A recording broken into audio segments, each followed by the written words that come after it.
Your ancestors want you to know that you've been putting way too much energy into protection. You've been doing way too many protection spells, way too much protection chanting.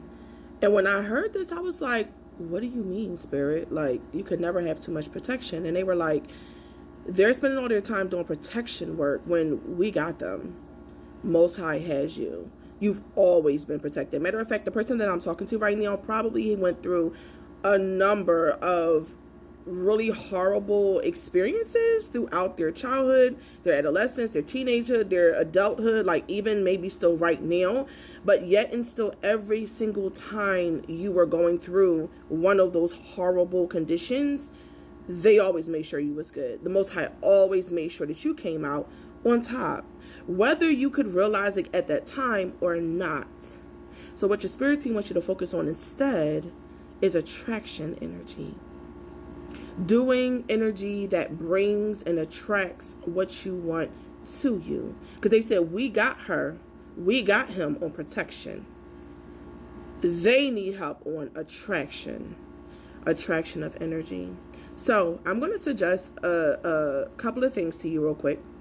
Number one, salt baths. If you are not already doing salt baths, you need to do them. Next week, I'm going to be doing this week I'm doing a series of lives on womb healing and yoni steaming for ailments that want to deal with.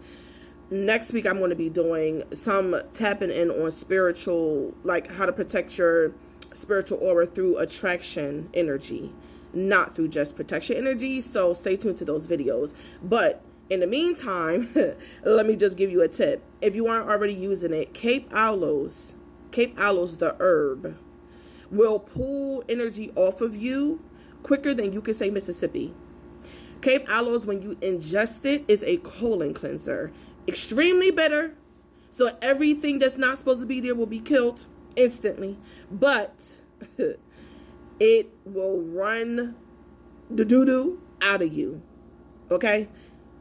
Cape Aloes in your salt bath pulls energy off of your body that you have been having a hard time managing. And matter of fact, it's really funny because I just got done doing my Cape Aloe shower and I was hearing this message in there. So maybe that's an indication that you need to get some Cape Aloes. Number 2, you need to be grounding yourself. Now, I know a lot of people are like, oh yeah, go outside, ground yourself. Yeah, but do that. Actually practice that.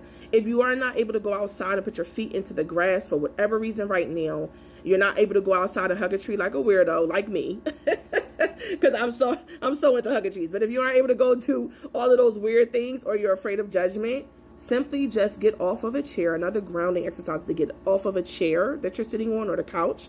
Sit on the floor and lay back with your feet bent. Your legs bent. Feet touching the floor, flat on the ground, and your legs are bent and you're just laid back. And breathe.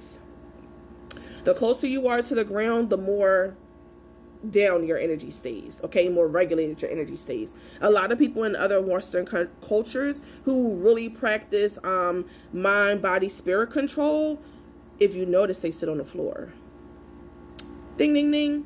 Maybe one of y'all's ancestors that I'm talking to came from people who were like in the village who practice like floor meditation and things like that. You might want to do that. And number 3, you want to take time to do, if you are a woman, something called wombversation. Wombversation is where you sit, you put both hands over top of your womb, breathe in, breathe out. If you know where your womb is about 2 inches underneath your belly button. Put both your hands over top of your womb, breathe in, breathe out, and just be still and listen. Most of the time, this works the most when you are laid flat on your back, for you to be able to tap into the energy of your womb and just be regulated and grounded. Do these 3 things, and I guarantee you're going to see a difference. But instead of you doing, and the reason why wombversation works so well, let me say this real quick before I end. The reason why wombversation works so well is because wombversation, a womb is going to tell you, your womb is your divine compass. It's connected to the Most High. The way that you're going to find out what it is that you need to be doing to attract things to you, because this is not about you just adapting a whole bunch. That's another thing I'm hearing. This is not about you adapting a whole bunch of things that you learn from people on the outside. This is about you actually doing what you need to do, what's best for you. So a lot of times we look for outside sources to give us ideas on how to do it because we don't think that we have the knowledge. You do have the knowledge that's already rooted inside of you. You got that from your ancestors. All you need to do is be still, and you're going to be able to tap into that energy. Okay, I love y'all. Peace. Oh, wait. Also, if you're in need of anything that I mentioned, like the salt baths and things like that, there is a link in my bio where you can go and find them, because I just heard you didn't tell them about where to figure out to find this stuff, and a lot of people can't find cave aloes. So if you're in need of it, go up to the link in my bio. What is it called? I think it's called Money and Wealth Mastery. If you scroll all the way down to the bottom, you're going to be able to find the salt baths that I have. Okay, love y'all. Peace.